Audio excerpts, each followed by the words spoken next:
Hi guys, this is Marvel Manny, and in today's video I'll be going through Immediate Media Co.'s 43rd issue of Lego Ninjago, Masters of Spinjitzu. This issue comes with an exclusive Samurai X minifigure, as well as an extra toy, in this case, a Sawyer minifigure. This video may contain spoilers of the past seasons of Ninjago. First thing we get is on page 3, and it's the classic contents page telling us what we have in store for this magazine. On page 4 we get the Ninja Scroll with 3 articles and a warning. The first, The Resistance Lives. The second, Great Vehicles. And the third, Evil Villains. The warning is that the Dragon Hunters are still causing problems for the ninja. On the next page we get our first game, Shredded Hero Poster, which is a game where you must match the number to the picture and the letters to figure out what Lloyd is trying to say. On page 6 and 7 we get the first pages of the comic, Ups and Downs, which is about the Resistance getting the ninjas' vehicles back. On the first 2 pages, Pixel finds where the mech is being stored. On page 8, Lloyd explains that it will be difficult getting into the building. And on the next page we get Defective Showdown, which is a spot the difference game based on the Oni Titan set. On pages 10 and 11 we see the ninja infiltrating the building through the rooftop and through the sea as the building is on the docks. On page 12, the Resistance gets close to their objective, and on the next page we get Search for the Mech, which is a puzzle game in which you have to find the most common number and letter before completing the maze. On pages 14 and 15 we get some information about Samurai X, faulty replica, and building instructions for the Samurai X minifigure. In the faulty replica you have to find which mech belongs to Samurai X, as the Sons of Garmadon have been trying to copy X's mech. In this issue we get a Samurai X minifigure that has the same printing and design as the one we actually get in the sets.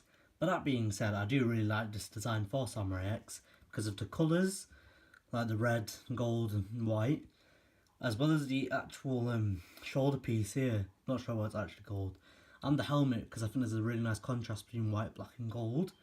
So I think that actually works really well, and even though it may be the same one we get with the sets, I'll still happily get it in this magazine. This minifigure actually comes with 2 faces, a pixel face and a samurai face. However, we do not get the hair with the minifigure, which is something that I think would have been quite cool, because I really do just like having a switch of hair or head accessories for minifigures.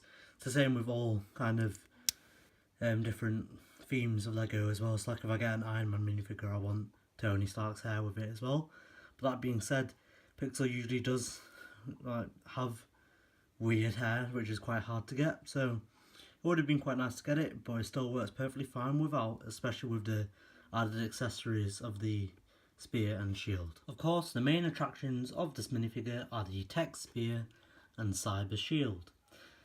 The spear has good colours and is a nice size to use in its kind of size ratio towards the minifigure, as you can use it from the actual, if I can even get it on, the white handle, which obviously works as a long range spear, but you could actually take parts apart to have it more like a elongated sword, or even just use the machete piece alone, and then you've still got all other pieces that you can use for different things. If you want to make new weapons, I'm sure you could even pair them with the cyber shield. So that is a really good spear that you can use for other things, which makes the minifigure really worth getting. The shield is also very cool and can be used in a variety of ways, whilst also having a very nice colour scheme that works with the minifigure just like the spear. So the black and white contrast is also really good, as is the white, blue, gold and greyish contrasts on the spear. When I say it can be used in different ways, and can be used as the basic shield that it kind of comes with in the instruction booklet, but can also be used as a baton, either wielding it that way or that way, and can even be used to make new things, or even be used to make new things with the spear. So one thing that I found is if you take off the right amount of pieces, you can make more like a cyber scythe, which obviously doesn't work as well as the spear and shield, but when you do it like that, you can actually have a scythe and a machete, which I think is really good because it means the minifigure gives you a large combination of weapons and accessories that you can make, which makes it really worthwhile getting. So I would say definitely pick up this issue just for the Samurai X minifigure. As for the Sawyer minifigure, because we got the minifigure a few issues back, I'm not going to talk too much about it. So basically I think it's a good minifigure because it fits well with the other Sons of Garmadon, because of the designs it's got. For example, the jacket And I also think that the chainsaw is really good because the pieces can be used to make different things. A bit like the weapons that Samurai X got in this issue. So I'd say it's worth picking up just to have kind of more pieces to use for the chainsaw. But also if you didn't get the Sawyer minifigure a few issues back because it wasn't exclusive, it's also quite good to get. We then get Freedom Mech, which is a maze game in which you have to get to the exit whilst avoiding all the villains. The first poster is one of Samurai X with spear and shield in hand, whilst the other is one of the firstborn dragon that says Beware Dragon.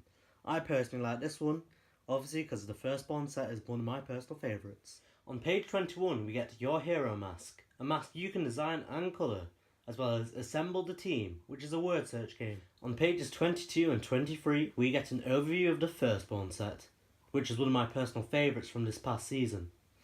The info page tells us the features of the set, as well as shows us the minifigures that you actually get with the set, because I think you get quite a nice variety of minifigures, as well as quite a good range of minifigures as well. On the next 2 pages we get the start of the other half of the comic, in which we see the Resistance get through the building and meet up before having to face a door. On pages 26 and 27 they get to the area where the vehicles are being held and have to fight the Sons of Garmadon. On the final pages of the comic we see the Resistance beat the Sons of Garmadon using the remote-controlled Samurai X mech before escaping in their vehicles. On pages 30 and 31 we get the Blade of Luck and Skill, which is a board game for 2 people where you have to get to the ball of noodles. We then get the Ninja Post, an opportunity for you to send in your Ninjago art, pictures and creations to the magazine for a chance to win a Lego Ninjago keylight, as well as to have your pieces put in the magazine. On page 33 we get an info page about Sawyer. However, he is a minifigure that we have received in the past, so I won't be going over this in too much detail. On page 34 we get to see what we will be getting in the next issue, on sale from the 5th of December. In the next issue we will be getting quite a cool looking minifigure called Nitro. On page 34 we also get the answers to the puzzles in the magazine. On the last page and back cover of the magazine we get a matchup game. So all you have to do is cut out the actual cards and then you can play matching pairs with them. But I also quite like the minifigures that they've included with this because I really love Dragon Armor Woo. That's it for this video. If you liked the video, don't hesitate to subscribe, click the bell, hit the like button and follow me on Twitter for more videos like this. I've been Marvel Manny, thanks for watching.